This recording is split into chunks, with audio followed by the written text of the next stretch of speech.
Hey, ChemStars, this is Mrs. Vanderlei and Lily, and she has taken on the challenge from Pickles to be another guest speaker for you. Pickles is helping you out with your homework, and Lily can help you out with your notes, although she wants to leave right now. But anyway, this is Lily, the guest speaker for today, okay? So, hey, boys and girls. I hope you're enjoying gas laws. I'm going to go out and explore some, okay? All right. So anyway, I figured that was the, get this, ideal time to present my ideal speaker for the ideal gas law. How is that? So anyway, we are learning about gas volumes and the ideal gas. I can determine the gas laws relating to moles and volumes, which is actually called Avogadro's law. I can use Avogadro's law in stoichiometry to determine the ratio of volumes of gases or moles of gases.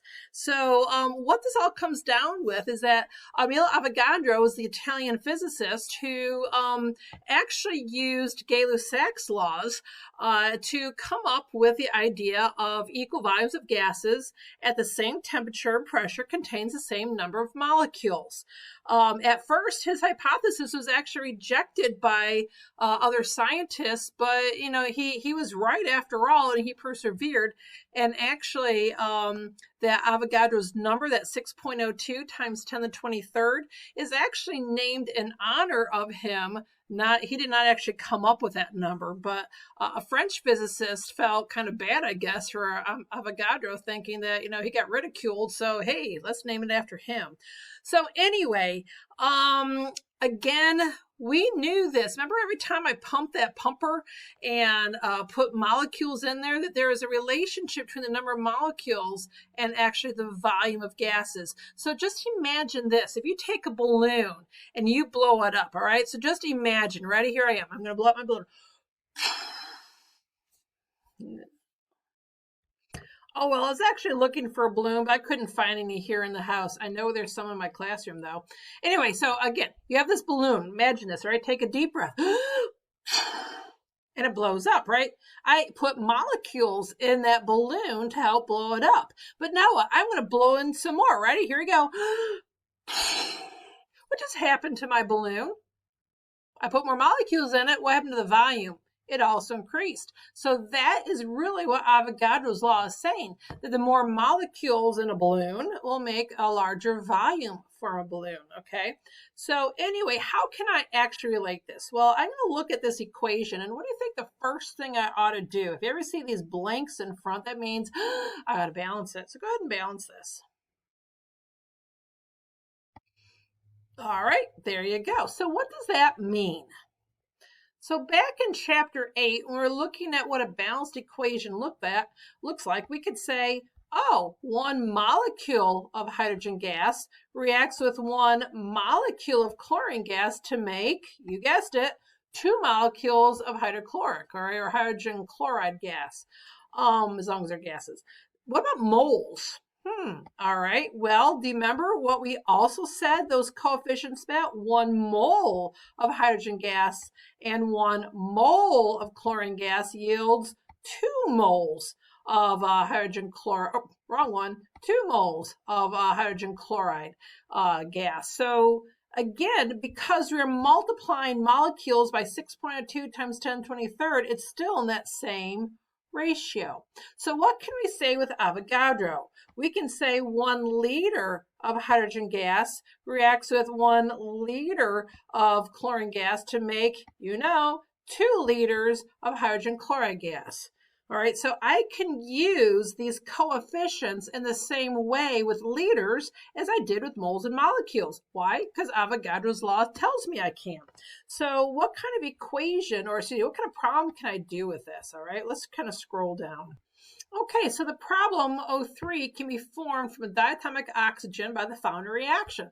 So I can have 3 molecules of oxygen gas makes 2 moles of ozone. Yeah, the thing that's in our atmosphere that protects us from UV radiation. That's our ozone, isn't it? So it's made from oxygen gas. So both gases are measured at the same temperature and pressure. How many molecules of ozone can be formed from the reaction of 24 oxygen molecules? Okay, this is just like a BCA table that you learned in stoichiometry. All right, so let's do that. here is my equation, okay? And I want a BCA table. So here's my before. Well, how many oxygen molecules do I have? It looks like I have 24 to start with and 0 to end up with, right? Well, what's my change? Do you remember how we do that? Well, I only have one reactant, correct? So with only one reactant, I don't have to worry about limiting reactants, do I? No, I don't. So how do I do this? I take that 24 and I subtract it. You remember that? Oops, come here. All right, now what? Do you remember how I get to over here? I need to go 24, now what? Divided by 3 times 2. Do you remember that? Divide by what you have, multiply by what you want. So what is 24 divided by 3? That is 8. What's 8 times 2? 16. So that's what I get. And now what? If I were to, oops, actually do that, well, you just know what the answer is because I grabbed the wrong thing. Okay, here we go. And so 24 minus 24 is 0. I'm having issues here. Here we go. And 0 plus 16 is 16. So what's my answer? My answer is 16 molecules, okay? So what's next? What about the second equation? All right. Well, how many liters of ozone are formed from 12 liters of oxygen? Notice how I've changed this. The first question, A, has 24 molecules. Well, what am I doing in letter B? I have liters, but you know what? It's the same thing. So my before, I have 12 liters. Now, you don't normally put units in there because remember we made such a big deal. It had to be moles and molecules. Remember? It can be liters now, okay? So now what? Here is my C. What am I going to do next? All right, do you remember what I do? I'm going to subtract the 12 out, right? And what? 12 divided by 3, I think it's 4. 4 times 2 is 8. That's right. I'm going to add 8 liters of ozone. So now when I'm done, all right, here's that. Well, what's 12 minus 12? I think it's 0. All right, and then what is 0 plus 8? I think it's 8. Oh, that's in my after, by the way. So what's my final answer is 8 liters. So what's the moral of this story? I can do the same thing with molecules as I can with liters, all right, as I can with moles, okay? I'm allowed to do all of that.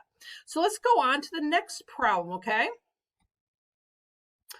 All right, so here I have some chlorine gas and some oxygen gas. And do you remember how to name this? Looks like dichlorine heptaoxide. Oh, we haven't used a hepta in a while, have we? All right. So what's always the first thing you do? Got to balance it. So go ahead and take a few seconds out and go ahead and balance this problem. Okay, I'll wait.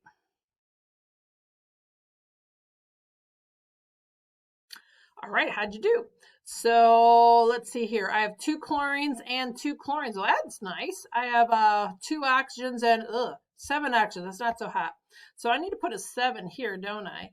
And I need to put a 2 here. Okay, so now what? I need to balance my chlorine, so I need to put a 2 here. So my equation will look like this. Oh, and I forgot my arrow. Here's my arrow. So the question now is how many liters of chlorine at STP will react with 35 liters of oxygen? All right. So what's my B? How much do I have to start with? I have 35 liters of oxygen. I don't know how many liters of chlorine. And of course, I have 0 of this dichloroheptaoxide. All right. So what comes next? Okay. I need to find the C. How do I do this? Well, what's 35 divided by 7? I think that's 5. What's 5 times 2? 10. All right, so that tells me I'm going to use up all 35. So 35 divided by 7 times 2, and I'm going to use up 10. So what does that mean? I want to use it all up. So what does that mean about my after? I'm going to have 0 of both things if I want to use them up. So what is my initial question mark then? How many liters of chlorine gas do I start with? Well, I start off with 10 liters, so that's my answer. Okay, so that's it for the Avogadro's law. Stay tuned for the ideal gas law, and maybe we'll have another ideal guest speaker. Who knows? See you next time. Don't wait to be great. Bye-bye.